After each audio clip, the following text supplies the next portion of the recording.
नमस्कार दोस्तों। वृषभ राशि के पुरुष और धनु राशि की स्त्री यदि परस्पर प्रेम में होंगे या फिर रिलेशनशिप में होंगे तो उनकी जो रिलेशनशिप है वो किस प्रकार से आगे बढ़ सकती है। हालांकि दोनों जो राशियां हैं वो षडाष्टक योग में आने वाली राशियां हैं, मतलब दोनों का जो संपूर्ण व्यक्तित्व है वो अलग होता है, लेकिन फिर भी इनमें प्रेम होता है या फिर रिलेशनशिप होती है।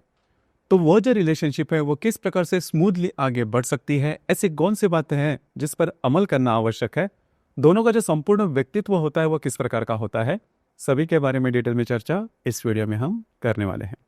तो सबसे पहले हम चर्चा करेंगे कि वृषभ राशि के जो पुरुष है इनका संपूर्ण व्यक्तित्व किस प्रकार का होता है। वृषभ राशि के बारे में अगर कहा जाए तो काल पुरुष के कुंडली में द्वितीय भाव में या फिर धन भाव में आने वाली यह राशि है, स्त्री राशि है। इस राशि का जो स्वामी है वो शुक्र है। इस राशि का जो तत्व है वो पृथ्वी तत्व है और ये जो राशि है वह स्थिर स्वरूप राशि है। सबसे पहले और महत्वपूर्ण बात जो कि वृषभ राशि के पुरुषों में देखी जा सकती है वो होता है इनका रखरखाव, इनकी लाइफस्टाइल। इनकी जो लाइफस्टाइल होती है वो आधुनिक होती है। फैशन का जो सेंस होता है वो काफ़ी अच्छा होता है। नॉर्मली सोबर फैशन करना ये पसंद करते हैं। उसी प्रकार इनकी जो वाणी होती है, मतलब इनका जो संपूर्ण व्यक्तित्व होता है वो काफ़ी अच्छा होता है। किस तरह से सामने वाले किस तरह से खुद को प्रेजेंट करना है इसके बारे में इनकी जो मालूमात होती है वो भी काफ़ी अच्छी होती है और बचपन से ही ये बात इनमें देखी जा सकती है। उसी प्रकार इनकी जो वाणी होती है, वाणी पर जो पकड़ होती है, लैंग्वेज जो होती है वो काफ़ी अच्छी होती है। मतलब किस तरह से बोलना है, कहाँ पर रुकना है, किस तरह से सामने वालों को कन्विंस करना है, अपनी जो बातें हैं वो रखनी है, इसके बारे में भी इनकी जो समझ होती है वो काफ़ी अच्छी देखी जा सकती है। हंसकर बोलना, चुटकुलों में बोलना, ये जो बातें हैं वृषभ राशि के पुरुषों में बहुत ही अच्छी देखी जा सकती है। हालांकि वाणी पर काफ़ी अच्छी पकड़ या फिर लैंग्वेज के ऊपर कमांड या फिर डिप्लोमेटिक सेंस होने के बावजूद भी बहुत ज़्यादा नहीं बोलते। जितना ज़रूरत है उतना ही बोलेंगे। थोड़े से मितभाषी होते हैं, लेकिन जो भी बोलेंगे टू द पॉइंट बोलेंगे और अपनी जो बात है वो काफ़ी अच्छी तरीके से आगे रखने वाले होते हैं। उसी प्रकार वृषभ राशि के जो पुरुष है वो कला प्रिय होते हैं।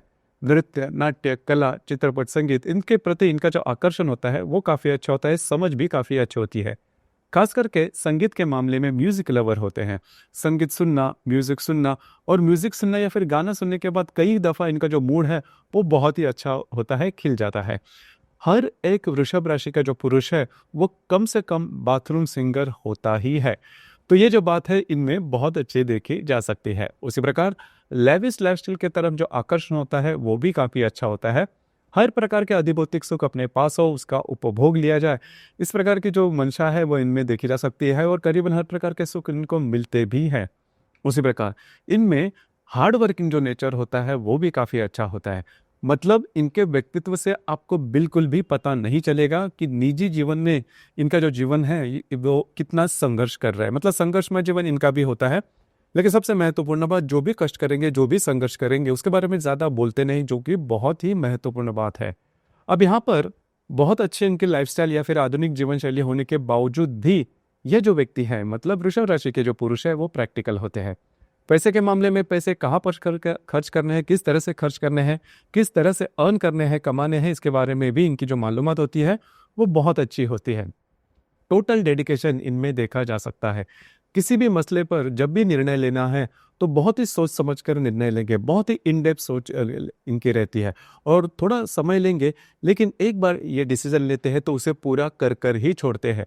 तो ये जो बात है वो भी इनमें बहुत अच्छी देखी जा सकती है। ज्वेलरी या फिर जो सुगंधित द्रव्य होते हैं, सेंट होते हैं, परफ्यूम होते हैं, इनकी जो चाह होती है, इनका जो अट्रैक्शन होता है वो भी इनमें काफ़ी अच्छा देखा जा सकता है। थोड़ा सा डेलिकेट नेचर इनमें देखा जा सकता है। दूसरे सबसे महत्वपूर्ण बात जो कि रिलेशनशिप में काफ़ी महत्वपूर्ण हो जाती है कि ये जो व्यक्ति है थोड़ा सा स्टबन होते हैं। मतलब अपने बातों पर कायम रहना, अपने बातों से ज़्यादा एडजस्ट न करना, ये जो बात है वो इनमें थोड़ी ज़्यादा देखी जा सकती है। थोड़े से रिजर्व्ड नेचर भी इनमें देखा जाता है। मतलब खुलकर ये पहले एक दो मुलाकातों में खुलकर सामने नहीं आते या फिर अपनी बातें जो खुलकर सामने नहीं रखते। कई दफ़ा आपने देखा होगा कि कई व्यक्ति जो होते हैं बहुत ही आउटरोवर्ट होते हैं, एक्सट्रोवर्ट होते हैं। मतलब अपनी जो बात है वो पूरी तरह से उनका जो जीवन, उनका जो रहन सहन, उनकी जो वाणी, सब कुछ जो है वो सीधा सीधा होता है और बिंदास थोड़ा होता है। तो ये जो बात है वो वृषभ राशि में नॉर्मली देखी नहीं जाती। वृषभ राशि में करीबन 3 नक्षत्र आते हैं, कृतिका, रोहिणी और मृगशीर्ष। इसमें जो कृतिका नक्षत्र के जो आखिरी 3 चरण है वो वृषभ राशि के पहले 3 चरण होते हैं। तो जो स्टबननेस वाली मैंने बात की कि अपने बातों पर कायम रहना, अपने बातों से एडजस्ट न करना, ये जो बात है वो खास करके कृत्तिका नक्षत्र के पुरुषों में देखी जा सकती है। लेकिन सिंगल हैंडेडली आगे बढ़ना, सेल्फ डिपेंडेंट वाली बात है, खुद के बलबूते पर आगे बढ़ने वाली जो बात है वो कृत्तिका नक्षत्र के पुरुषों में बहुत अच्छी देखी जा सकती है। ऐसे जो व्यक्ति है, जो पुरुष है, करियर में काफ़ी आगे बढ़ते हैं। लेकिन यहाँ पर इनकी जो वाणी होती है वो थोड़ी सी तीखी देखी जा सकती है। माँ या फिर पिताजी का सुख कम मिलना, इन दोनों में से एक का, खास करके माँ का सुख कम मिलना, या फिर इनके खुद के बारे में भी हेल्थ इश्यूज थोड़े देखे जा सकते हैं। आंखों से रिलेटेड प्रॉब्लम इनकी होती है कि पित्त प्रकृति इनको रहती है, आयुर्वेद में जो पित्त प्रकृति कही जाती है, तो उससे रिलेटेड जो व्याधियाँ है वो इनमें देखी जा सकते हैं। खान पान के मामले में थोड़ा ध्यान देना आवश्यक है। हालांकि वृषभ राशि के जो पुरुष होते हैं वो खान पान के मामले में थोड़े ज़्यादा चहीते होते हैं। उसी प्रकार इसके बाद का जो नक्षत्र है वो रोहिणी नक्षत्र। रोहिणी नक्षत्र के जो पुरुष होते हैं इनका जो संपूर्ण व्यक्तित्व होता है वह काफ़ी अलग होता है। वृषभ राशि में जो भी लैविश लाइफस्टाइल की जो चाह होती है, फिर अच्छा रहना, अच्छा दिखना, तो ये जो बातें हैं वो रोहिणी नक्षत्र में खास करके देखी जा सकती है। रोहिणी नक्षत्र के जो पुरुष होते हैं वो अपने माँ के काफ़ी ज़्यादा चहीते होते हैं, तो लाड़ प्यार में बचपन गुजरता है। और इसी प्रकार इनका जो व्यक्तित्व है वो भी देखा, थोड़ा सा डेलिकेट जो नेचर है वो रोहिणी नक्षत्र में थोड़ा ज़्यादा देखा जाता है। थोड़ा सा लेजीनेस होता है, तो बहुत ज़्यादा कष्ट करना या फिर हार्ड वर्किंग नेचर इनमें ज़्यादा नहीं देखा जाता। लेकिन बाकी की जो ये बातें हैं वो वृषभ राशि की, वो रोहिणी नक्षत्र के पुरुषों में ज़्यादा देखे जा सकते हैं। करीबन हर एक प्रकार के अधिभौतिक सुख इनको मिलता है। थोड़ा सा लक इस नक्षत्र में देखा जा सकता है। तीसरा जो नक्षत्र है वो है मृग नक्षत्र। मृग नक्षत्र के पहले जो 2 चरण है वो वृषभ राशि के आखिरी 2 चरण होते हैं। मृग नक्षत्र के जो पुरुष है इनका जो संपूर्ण व्यक्तित्व है वो थोड़ा अलग होता है। रीडिंग इन्हें काफ़ी ज़्यादा पसंद आता है। किताबें पढ़ना वगैरह, ये जो बातें हैं वो इनको काफ़ी ज़्यादा पसंद आती है। इस वजह से इनमें ज्ञान का जो भंडार होता है वो काफ़ी अच्छा होता है। करीबन हर क्षेत्र के बारे में इन्हें ज्ञान होता है। इनकी जो वाणी होती है वो भी काफ़ी मिठास भरी होती है। और दूसरी ज़्यादा महत्वपूर्ण बात, मृग नक्षत्र के जो पुरुष है उनके जो डिसीजन पावर होती है वो बहुत अच्छी होती है। मतलब बहुत ही सोच समझकर ये निर्णय लेते हैं, जिस वजह से इनके जो निर्णय है वो चूकने की संभावना थोड़ी कम बनती है, जो कि बहुत ही महत्वपूर्ण बात हो जाती है। उसी प्रकार बहुत ही ज़्यादा अलर्ट होते हैं, छोटी छोटी बातें भी इनके जहन में रहते हैं, ध्यान में रहते हैं। इस वजह से ये जो पुरुष है थोड़ा सा अलग आप देख सकते हो अगर वृषभ राशि के पुरुषों में देखा जाए तो। लेकिन बाकी अगर देखा जाए तो वृषभ राशि के जो पुरुष है थोड़ा सा इनका जो संपूर्ण नेचर होता है थोड़ा सा पैसिव होता है, लेकिन दिल के बहुत अच्छे होते हैं। और इनका जो रहन सहन, इनका जो व्यक्तित्व होता है वो काफ़ी ज़्यादा अट्रैक्टिव आप देख सकते हो। इसके बाद की जो राशि है, इसके बाद के जो हम चर्चा करेंगे वो धनु राशि की स्त्री के बारे में, इनका व्यक्तित्व किस प्रकार का होता है। धनु राशि के बारे में अगर कहा जाए तो काल पुरुष के कुंडली में भाग्य भाव में या फिर नवम भाव में आने वाली यह राशि है। पुरुष राशि है। राशि का जो स्वामी है वो गुरु है। राशि का जो तत्व है वो अग्नि तत्व है। और ये जो राशि है वो द्वि स्वभाव की राशि है। सबसे पहले और महत्वपूर्ण बात जो कि धनु राशि की स्त्री में देखी जा सकती है वो होता है इनका एनर्जी लेवल। इनका जो एनर्जी लेवल होता है वो काफ़ी हाईएस्ट लेवल पे होता है। मतलब धनु राशि की स्त्री आपको कभी भी स्थिर दिखाई नहीं देगी। किसी ना किसी प्रकार के अंग विक्षेप या फिर जो बिजी बॉडी है वो इनमें देखे जा सकते हैं। इनके बारे में एक होता है कि पहले काम करना, उसके बाद आराम करना। वो स्त्री चाहे हाउसवाइफ हो या फिर काम करने वाले, तो इनमें ये बात देखी जा सकती है। और काम करने के मामले में हमेशा इनकी जो एनर्जी लेवल होती है वो काफ़ी ज़्यादा हाई होती है। ग्रास्पिंग काफ़ी अच्छी होती है। आकलन शक्ति, ग्रहण शक्ति बहुत ही अच्छी होती है। कम्युनिकेशन स्किल भी इनका काफ़ी अच्छा देखा जा सकता है। खुलकर बोलने वाले होते हैं। ट्रांसपेरेंसी इनमें काफ़ी ज़्यादा देखी जा सकती है। ह्यूमैनिटेरियन जो नेचर होता है, मानवतावाद, वो भी इनमें काफ़ी अच्छा देखा जा सकता है। दूसरों की मदद करने में ये जो राशि की जो स्त्री है वो हमेशा आगे रहती है। खास करके घर से ज़्यादा घर के बाहर का जो काम है वो ज़्यादा इंटरेस्टेड रहता है। और सबसे महत्वपूर्ण बात, घर से ज़्यादा घर के बाहर समाज में इनकी जो इमेज होती है वो काफ़ी अच्छी होती है, क्योंकि इनकी जो बोलना होता है, इनकी जो वाणी होती है वो ट्रांसपेरेंट होती है। दूसरों को मदद करने वाली जो बातें होती है वो इनमें काफ़ी अच्छी होने के कारण इनकी जो इमेज होती है वो काफ़ी अच्छी होती है। रहन सहन भी काफ़ी अच्छा होता है। नॉर्मली आधुनिक जो रहन सहन वो पसंद करते हैं, लेकिन बहुत ज़्यादा आधुनिक नहीं रहते। दूसरी ज़्यादा महत्वपूर्ण, कल्चर्ड रहते हैं। मतलब इनमें संस्कार काफ़ी अच्छा देखा जा सकता है। भगवान पे या फिर इस पर विश्वास रखना, धार्मिक आध्यात्मिक होते हैं। लेकिन धार्मिक आध्यात्मिक की जो बात है वो बहुत एक्सट्रीम पर नॉर्मली इनमें देखी नहीं जाती। नॉर्मली इनका यही जो भाव होता है कि दूसरों को मदद करना, ये जो बात है इनमें काफ़ी अच्छी देखी जा सकती है। हालांकि इनके संपूर्ण व्यक्तित्व से आपको लग सकता है इनमें थोड़ा सा एरोगेंसी वाली बात है थोड़ी ज़्यादा, लेकिन ऐसा नहीं होता। बहुत ही दिलखुलास होते हैं, जिस वजह से आपको ऐसा लग सकता है। मतलब इनकी जो भावनाएं होती है जैसे अंदर होती है वैसे ही बाहर होती है। मतलब सीक्रेटिव नेचर वगैरह ऐसा नहीं होता। जो हमने वृषभ राशि के बारे में कहा कि वृषभ राशि के जो पुरुष है वो थोड़े से इंट्रोवर्ट होते हैं, जल्दी से खुलकर सामने नहीं आते। अब ये जो बात है धनु राशि के स्त्री में देखी नहीं जाती। धनु राशि की जो स्त्री वो एक्सट्रोवर्ट होती है, जो भी है आमने सामने होता है, और सिर्फ और सिर्फ स्त्री स्त्री होने के बावजूद वो बैकफुट पर आएगी, वो सहन कर लेगी, ऐसा नहीं है। लेकिन कल्चर्ड होती है, कहाँ पर कौन सी बातें करनी है, किस तरह से करनी है, अपनी जो इमेज है वो किस तरह से संभालनी है। वैसे जीवन के प्रति इनका जो भाव होता है वो भी काफ़ी ज़्यादा पॉजिटिव देखा जा सकता है। निजी जीवन में इनके कितने भी दुख क्यों ना हो, लेकिन पॉजिटिव एटीट्यूड इनमें काफ़ी अच्छा देखा जा सकता है। घूमना फिरना ज़्यादा पसंद आता है, कल्चर जानना या फिर जो जीवन का संपूर्ण आनंद लेना है, वो जो बातें हैं वो इनमें काफ़ी अच्छा देखी जा सकती है। अन्याय ये बिल्कुल भी सहन नहीं कर सकते। अगर कैसी कोई बात होती है तो खुलकर बोलेगी। अब यहाँ पर मतलब धनु राशि में करीबन 3 नक्षत्र है, मूल, पूर्वाषाढ़ा और उत्तराषाढ़ा। तो जो मूल नक्षत्र है इसके बारे में काफ़ी ज़्यादा भ्रांतियाँ है, लेकिन मूल नक्षत्र की जो स्त्री होती है वो बहुत ही ज़्यादा एक्टिव होती है। इनमें लीडरशिप क्वालिटीज़ काफ़ी अच्छी होती है। इंटेलेक्ट, बौद्धिक स्तर जो है इनमें काफ़ी अच्छा देखा जा सकता है, लेकिन थोड़े तीखे होते हैं।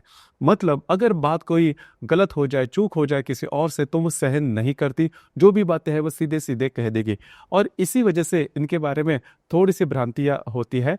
दूसरी ज़्यादा महत्वपूर्ण बात, स्वास्थ्य से रिलेटेड प्रॉब्लम जो है वो इनमें थोड़े देखे जा सकते हैं, और कई दफ़ा ऐसे प्रॉब्लम आते हैं जिसका रीजनिंग जल्दी नहीं होता, या फिर जिसके बारे में ट्रीटमेंट जो है वो जल्दी नहीं हो पाते। तो इस प्रकार के जो बातें में देखी जा सकती है, लेकिन जीवन में काफ़ी आगे बढ़ने वाले होते हैं, सेल्फ डिपेंडेंट होते हैं, जल्दी से मतलब किसी पर डिपेंड नहीं करती। दूसरी ज़्यादा महत्वपूर्ण बात, इस नक्षत्र की जो स्त्री होती है वो सीधे सीधे वो चलने वाली होती है, इनको फ्रीडम ज़्यादा पसंद आता है। दूसरा जो नक्षत्र है वो पूर्वाषाढ़ा नक्षत्र।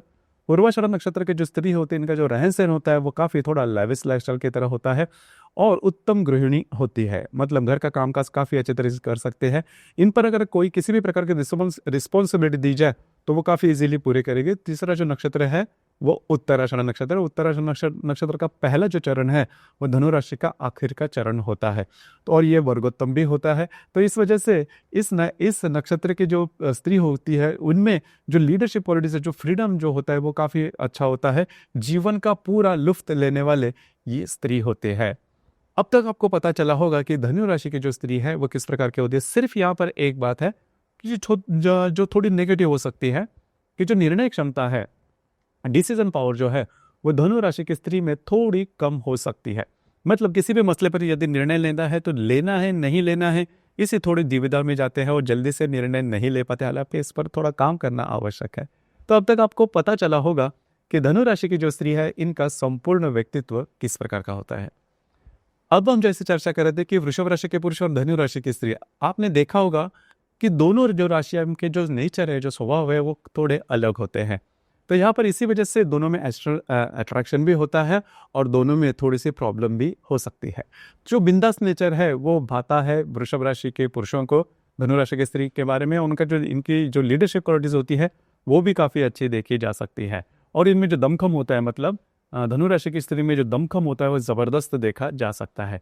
अब वृषभ राशि के जो पुरुष होते हैं इनकी जो वाणी होती है, बोलने की जो कला होती है, या फिर इनका जो रहन सहन होता है वो काफ़ी अच्छा होता है, वो भाता है धनु राशि के स्त्री को, जिस वजह से इनमें जो रिलेशनशिप है वो काफ़ी अच्छी तरीके से आगे बढ़ सकते हैं। लेकिन यहाँ पर कई बातें हैं जिस वजह से रिलेशनशिप में प्रॉब्लम भी आ सकते हैं। जैसे कि धनु राशि की जो स्त्री है वो थोड़ी सी बिंदास होती है, अपनी जो भी बात है, मन की जो भी भावनाएं हैं, मन के जो भी विचार है वो सीधे सीधे सामने रखते हैं। कई दफ़ा ये नहीं सोचते कि सामने वाले व्यक्ति पर इसका असर क्या होने वाला है।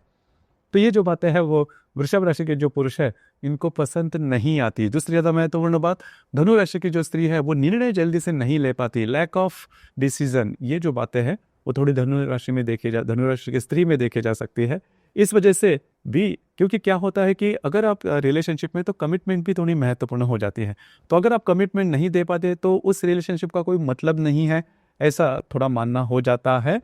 या फिर ऐसे समझ हो जाती है वृषभ राशि के पुरुषों के मामले, तो जो बातें हैं वो इजीली आगे नहीं बढ़ते। तो इन चीज़ों पर थोड़ा ध्यान देना आवश्यक है। उसी प्रकार धनु राशि की जो स्त्री है वो कई दफ़ा कई बातें जो है वो रैशली बोल देते हैं, मतलब बिंदास बोल देती है। तो ये जो बात है वो लग जाती है वृषभ राशि के पुरुषों को। उसी प्रकार वृषभ राशि के जो पुरुष हैं इनमें जो स्टबन क्वालिटीज होती है, मतलब अपने बातों पर कायम रहना, अपने बातों से एडजस्ट न करना, इस वजह से भी आपके रिलेशनशिप में प्रॉब्लम आ सकते हैं। अब यहाँ पर चौथी जो बात है वो सबसे महत्वपूर्ण हो जाती है। अगर देखिए वृषभ जो राशि है वो शुक्र की राशि है, तो इनमें थोड़ा सा जो भिन्न लिंगी व्यक्ति के प्रति जो आकर्षण का जो भाव वो थोड़ा ज़्यादा हो सकता है। अगर ऐसी कोई बात, अगर उनका कोई आकर्षण न भी हो, लेकिन अगर ऐसी कोई बात या फिर ऐसे कोई थोड़े रूमर्स भी पता चले, अफवाह भी पचाते चले धनु राशि की स्त्री को, तो वो मानेगी नहीं। जो बातें हैं, जो आपने आपकी जो रिलेशनशिप है वहाँ पर आपकी एंड हो सकती है, ख़त्म हो सकती है। बस आपको इसी के ऊपर थोड़ा ध्यान देना होगा। बाकी अगर देखा जाए तो ये जो दोनों राशियाँ हैं वो षडाष्टक में होने के बावजूद, दूसरी भाषा में इसे मृत्यु षडाष्टक कहते हैं। मृत्यु षडाष्टक माने प्रत्यक्ष मृत्यु बिल्कुल भी नहीं, सिर्फ इनकी जो नेचर होता है, इनके जो विचार होते हैं वो थोड़े अलग होते हैं। तो मृत्यु षडाष्टक में होने के बावजूद भी इनकी जो रिलेशनशिप है वो काफ़ी अच्छी तरीके से आगे बढ़ सकती है। इसके बावजूद अगर कोई प्रॉब्लम कॉम्प्लिकेशन आपके रिलेशनशिप में आते हैं तो आपकी जो कुंडली है वो देखनी ज़्यादा आवश्यक हो जाती है, क्योंकि अब तक जो भी हमने बातें की वो सिर्फ और सिर्फ चंद्रमा के राशि के आधार पर की। हर एक कुंडली में चंद्रमा के अतिरिक्त बाकी 11 ग्रह भी होते हैं और वे अलग अलग राशि नक्षत्र में हो सकते हैं, योग में हो सकते हैं, उसके परिणाम भी अलग अलग हो सकते हैं। तो आपकी जो कुंडली है वो देखकर उसके बारे में ज़्यादा कहा जा सकता है। तो दोस्तों ये था वृषभ राशि के पुरुष और धनु राशि की स्त्री यदि परस्पर रिलेशनशिप में होंगे तो उनकी जो रिलेशनशिप है वो किस प्रकार से आगे बढ़ सकती है, इस विषय पर विचार। धन्यवाद।